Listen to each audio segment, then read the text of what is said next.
Hi నమస్తే, welcome to రైతు voice by asset. నేను మీ కొనసాగుతున్నాను. ప్రస్తుతం మనం పెబ్బేరు కొల్లాపూర్ రోడ్లో ఉన్నాము. శాశ్వతమైనటువంటి రోడ్డు నిర్మాణం లేక 15 రోజుల కింద ఏదైతే ఈ రోడ్డు మొత్తము డ్యామేజ్ కావడం జరిగింది. ఇక్కడ అనేక మంది రాజకీయ నాయకులు వివిధ రకాలకు చెందినటువంటి వారు నిరసన వ్యక్తం చేశారు.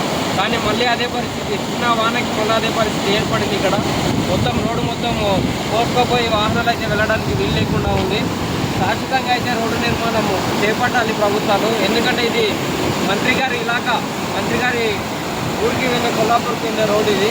ఈ విధంగా చిన్న వానకి ఈ విధంగా రోడ్డు పోసుకోవడం అనేది చాలా సిగ్గుచేటు. ప్రభుత్వాలు ఇప్పటికైనా ఈ రోడ్ని పూర్తిగా తొందరగా కంప్లీట్ చేయాలని కోరుతున్నాము.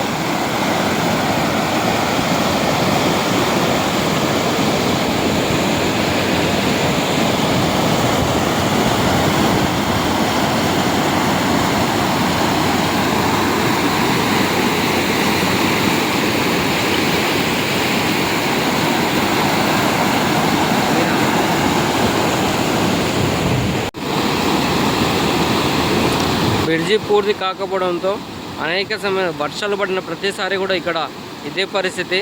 వాహనాలు మొత్తం వేరే సైడ్ నుంచి వెళ్ళాల్సిన పరిస్థితి అయితే ఇక్కడ ఏర్పడింది. ఈ బ్రిడ్జి దాదాపుగా ఒక 5 సంవత్సరాల నుంచి ఇదే నిర్మాణంలోనే ఉంది.